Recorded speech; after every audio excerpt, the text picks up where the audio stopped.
میرے کالج میں مجھے فیمیل ٹیچر پڑھاتی ہیں، اکثر اوقات وہ لڑکوں کو الگ سے اپنے پاس پڑھنے کے لیے بلاتی ہیں۔ فیمیل ٹیچر سے کیوں الگ سے پڑھ رہے ہو بھائی؟ ایک تو ہوتا ہے نا کلاس میں ٹیچر پڑھا رہی ہے وہ تو سب بیٹھے ہوئے ہیں، اور ایک ہوتا ہے الگ سے فیمیل ٹیچر کو گھر بلا کے پڑھانا یا کسی الگ جگہ پہ۔ رسول اللہ صلی اللہ علیہ وسلم نے فرمایا کہ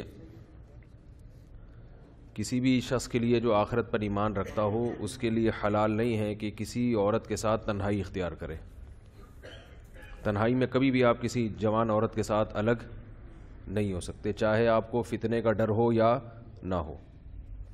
اسی وجہ سے اس کا خیال کیا کریں کہ لفٹ میں بعض دفعہ ایسے ہوتا ہے کوئی جوان عورت ہوتی ہے تو مرد بھی اسی لفٹ میں چڑھ جاتا ہے، تو اگر دو چار آدمی ہیں تو پھر تو ٹھیک ہے کیونکہ تنہائی نہیں ہو رہی، لیکن اگر لفٹ میں کوئی جوان لڑکی ہے، جوان عورت ہے، اچھا تو لفٹ میں آپ بھی جاتے ہیں اس کے ساتھ، تو یہ آپ کے لیے جائز بولیں بھائی نہیں ہے۔ اس کا حل یہ نہیں ہے کہ آپ خاتون کو باہر نکال دیں، اس کا حل یہ ہے کہ آپ خود باہر نکل جائیں۔ سمجھ رہے ہیں بات کو؟ تو کیونکہ آج کل لوگوں کا بہت سارے آفس بلڈنگ میں ہوتے ہیں، لفٹ کی ضرورت تو ہر ایک کو پڑتی ہے۔ ویسے کسی کے پاس لفٹ نہیں ہے لفٹ کرانے کے لیے، مگر آنے جانے کے لیے سیڑھیوں کا استعمال تو بالکل ہی ترک ہو گیا ہے۔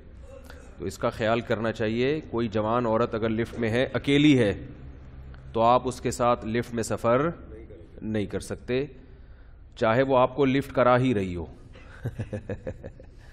ویسے تو اور بعض خواتین میں حیا ہوتی ہے، بہت ساری میں ہوتی ہے، بعض میں نہیں، وہ خود ہی نکل جاتی ہیں باہر کہ بھئی ہم کسی مرد کے ساتھ اکیلے کیوں جائیں۔ بعض کو جھجک ہوتی ہے۔ بہرحال آپ کی یہ ذمہ داری ہے کہ اس کے لفٹ سے باہر آنے سے پہلے آپ باہر نکل جائیں۔ تو بالکل تنہائی اختیار کرنا جوان عورت کے ساتھ کسی کے لیے بھی جائز نہیں ہے۔ ہاں دو چار عورتیں ہوں یا دو چار مرد ہوں تو پھر چونکہ تنہائی نہیں آتی، کیونکہ انسان اللہ سے آج کل کم ڈرتا ہے، لوگوں سے زیادہ ڈرتا ہے۔